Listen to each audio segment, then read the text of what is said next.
Et il aurait pu être ministre ou Premier ministre même. Il a choisi plutôt l'humour. C'est Cédric Cizer. Quoique parfois. Parfois, ça se rejoint. Ça se rejoint. Exactement. Bonjour mes chers compatriotes. Vous avez de l'avenir.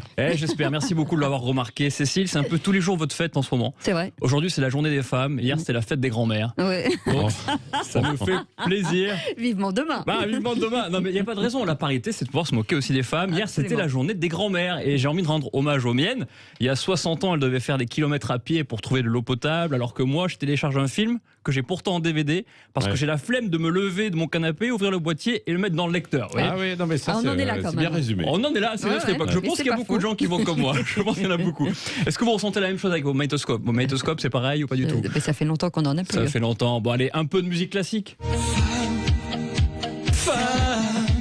C'est Mozart, non? Exactement. Alors, c'est plus un classique de la musique qu'autre chose. Quelle belle chanson pour célébrer la journée des femmes, quand même. C'est vrai. C'est une belle chanson, Patrick, ça. Ouais. À la poutre apparente, vous dansiez comme un fou. Fantastique. Mais Ça change de Femme, je vous aime. ça change un peu, Ouais, c'est un peu ouais. plus rythmé, je trouve. Alors, pour moi, c'est tous les jours la journée des femmes. C'est pour ça que j'en ai plusieurs, d'ailleurs. Ah oui. Et oui. Des femmes ou des journées? Des femmes, Ah bon, d'accord, et ça des va. journées aussi. Et la militante féministe la plus célèbre de France, Ah bah voire oui. d'Europe, a bien sûr voulu prendre la parole en cette journée si importante. Clotilde. Eh oui, Marie-Cloclo. Bonjour, c'est Marie-Clotilde, militante féministe et présidente du CLH-TDGC. Le comité Les hommes sont tous de grands connards. Merci. Aujourd'hui, c'est la journée des droits des femmes. Eh mais les mecs, vous inquiétez pas, hein. Vous avez toujours un droit aujourd'hui. Le droit de bien fermer vos gueules. Ah, merci fait Marie-Cloctilde. comme Bah, écoutez, je vais mettre en pratique son conseil. J'arrête donc ma chronique tout de suite. Je vous dis à demain. Patrick est muet. Ah, Regarde, Patrick. il s'est complètement muet. Mais il Pardon. écoute, Elle l'a dit, vous. On ferme notre gueule. Voilà, bravo Marie-Clotilde. Shout out your mouth. Alors, surtout, ça serait dommage que je la ferme parce que je vais parler d'un sujet qui intéresse tous les chercheurs au CNRS, Ouais. les nudes. Qu'est-ce que c'est qu'un nude, Patrick? Bah alors voilà. Un Alors, nude, allez-y. c'est une photo sexy Sexy. qu'on prend de soi-même et qu'on envoie sur le téléphone de la personne qu'on veut émoustiller. Alors, vous en recevez. Attendez, je vérifie. Et je suis sûr que vous en recevez tout le temps, Cécile. Que dalle, que Jamais dalle. vous en recevez. Rien. J'en suis sûr. Même moi, j'en reçois. Alors, c'est pour vous dire. Mais c'est vous, c'est une erreur. Ah, pardon, excusez, c'est peut-être ça alors. C'est vrai que c'est peut-être ça. Alors, ce week-end, le compte Twitter de la police nationale a fait une publication qui laissait penser que ceux qui se retrouvaient nus sur Internet à cause de l'envoi d'un nude étaient coupables. Et ben, ce tweet a fait un tel bad buzz qu'il a été retiré. Bon, moi, je suis pas choqué d'avoir lu ce tweet. Je suis choqué que la police nationale ait un compte Twitter. Je savais pas. Bah, C'est un hérisson moderne.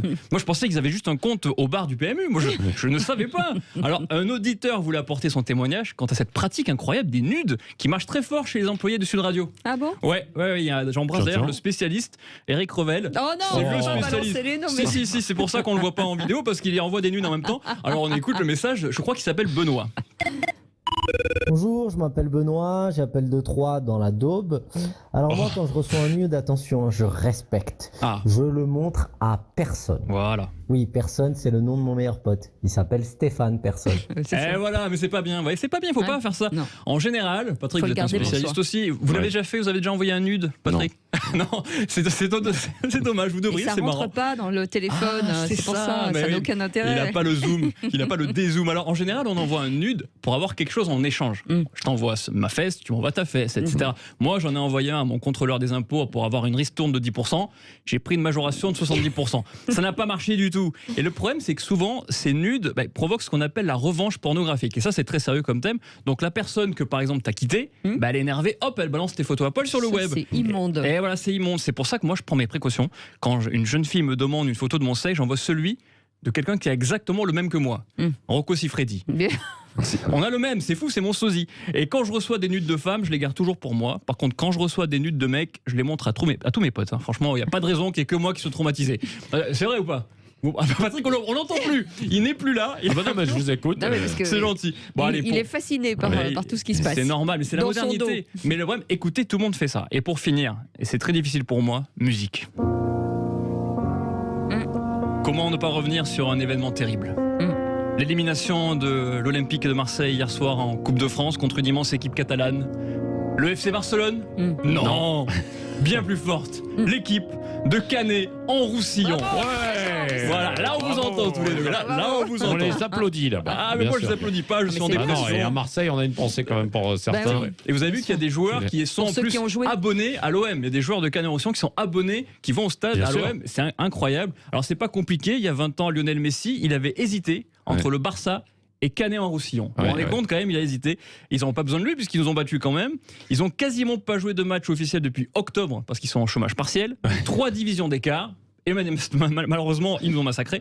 Tina Arena, c'est aller plus haut. Nous, à l'OM, c'est aller plus bas. C'est ça qui est bien, c'est catastrophique. Et pour que vous preniez conscience de l'exploit, si vous ne connaissez pas le foot, ceux qui nous écoutaient, c'est comme si je convoitais la même femme que Brad Pitt et qu'au final, c'était moi qui avais réussi à la pécho. Vous Ouais, voyez c'est ça. Et ouais, d'ailleurs, Cécile, je vous en sais gré puisque vous m'avez choisi, ça me fait très plaisir par rapport à Brad Et Pitt. c'est un tirage au sort. Hein. C'est pas un ça. choix C'est pas mon délibéré. sex appeal. Je pensais que c'était mon sex appeal. Et dans le même temps que cette énième catastrophe, on a appris que le stade Vélodrome allait devenir un centre de vaccination. Bah oui. Ouais, bah Eh Mais oui. il n'y a plus de match de football. Ben donc, voilà, mais ils ont raison. C'est Et alors plus le victoire stade, non plus. ça va apporter un peu de bonheur, au moins un certain. Et Jean Castex, qui est un fan de foot et de vaccination, a voulu réagir sur ces deux actualités. Ça me fait beaucoup de peine. À vous, Matignon.